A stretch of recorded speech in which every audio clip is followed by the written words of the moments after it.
I fooled you there. Hey, welcome back. I'm Chris. I'm Jeanette. And today we're going to talk about my attitude when I'm in pain with my back. So let's do this real quick. Now, I haven't been in, I would say, serious, I need to go to the ER pain since I had surgery. Yeah. But I I don't think I've ever dealt with my back pain that well, especially when it was like I really should have gone to the ER to get it taken care of. But it's good to get her perspective on it because I can't when you're in that emotional state, when you're in that physical state of pain like that, you can't really step outside yourself and say, hey, yeah, wait, I'm not acting good. And the way you were feeling and acting was like affecting us. Oh yeah, I'm sure. You know, and how we reacted to. I'm sure it was. How you were feeling. Like I said the other day, I don't even know what day it was. It's like having sunburn and then someone slapping you on the back, and it hurts just that much more. You're already on edge. You have no patience, and you have like, I guess, zero tolerance. Tolerance. I don't know. I just remember you being in such pain, and all I would hear out of your mouth was like grunty noises. Like was this when I was like on the floor? Yeah, and then eating on the floor, I'd eating say, meals on the floor. Can I do anything for you? Now he's like on the floor, and I'm standing over him, and helpless. She probably kicked me a couple. No, times, I did not kick you. When I sleep. No. So then you barely slept, by the way. Yeah, I know. Then that was probably worse, not having enough sleep. I'd be like, can I help you? And you're like, and then he wouldn't respond. Like, he wouldn't say anything, like no, or just go away or anything. That's probably like when my back was in couldn't spasm, and it was just like verbalize focus. Anything. Yeah, and which is there was nothing you could do. So much now. There's absolutely like nothing anybody could do. He couldn't talk. Yeah, but like I got it. I mean, I've had babies and I've had back labor, and that pain is horrible. And if it's anything like that, and then you have it all the time. That's awful. Somebody did tell me that. I forget if it was in one of the comments on my back videos that they had back pain labor, whatever it's called. But they also have back pain now with like a herniated disc or something. They said that's worse. But that labor is worse? No. That the back pain's worse. Well, because it's constant. It's constant. It doesn't go away. It doesn't let up, and it gets it's worse. It's not like, anything. Doctor, come in and give me an epidural. Well, you can't have that. I mean, you can, but it's not quite the same because this actually numbs you completely. I had 3 epidurals, and they did but nothing an epidural for like when you have a I know baby it's different. I know it's completely so, different, but they did nothing. Yeah. No, I remember I was there. I mean, the reason we're talking about this more is just because I've been a little more stressed out lately. But then, too, she just got MRIs because remember that car accident she was in?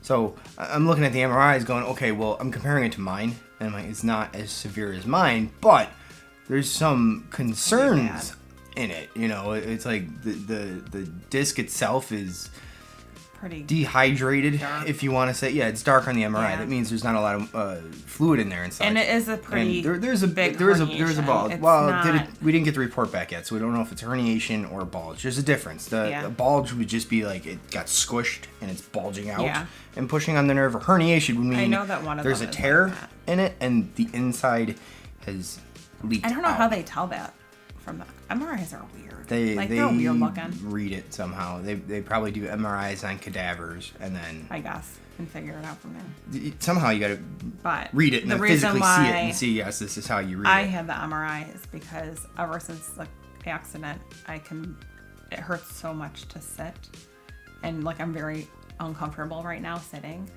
and it's easier to stand even though that's still uncomfortable, but it's uncomfortable elsewhere.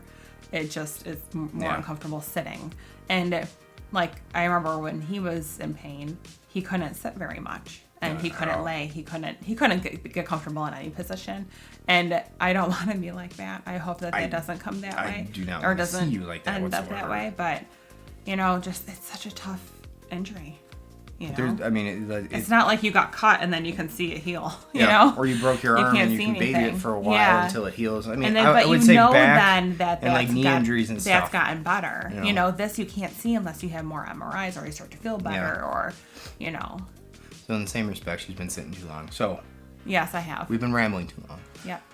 So I think we're pretty much done here for today. I mean, not really, but we're trying to keep this short. Yeah. And it's the combination of things. And I think we've talked about back pain. Oh yeah, a lot. I mean, channel. Just a quick update for me. I've had surgery. I've had 3 levels of fusion.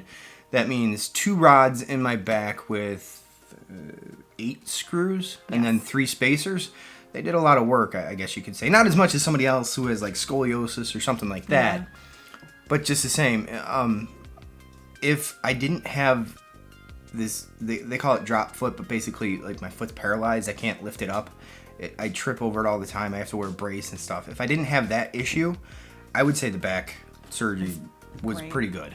You know, I think it has been anyway, Yeah. because that you already had. It's not like you got that after. Yeah. You know. I mean, the only thing I noticed is I get a little bit more pain on the disc above where the surgery was, and you got to be careful with that. I forgot what they call it, but you got to be careful. You're putting too much stress on there when you have a fusion, because then that you might end up having surgery on that one too, and just keep going up. So as long as you're doing the right things, and I mean, what are you gonna do? For pain wise, you're like, it's amazing. I didn't have many options. I mean, I guess maybe. But when the doctor said, "Oh well, if you want the pain to go away, then you want to have this surgery." No, they said if you can deal with the pain, don't worry about it. But you need the surgery to hopefully get your foot back. That's the reason we had it, was because I didn't want to lose my foot, in the sense of what good is a limb if it doesn't move anymore? I mean, if it never comes back, then might as well just chop it off and go gadget a foot. Yeah. Anyways, we're definitely rambling way too much today, so I will see you on the next one.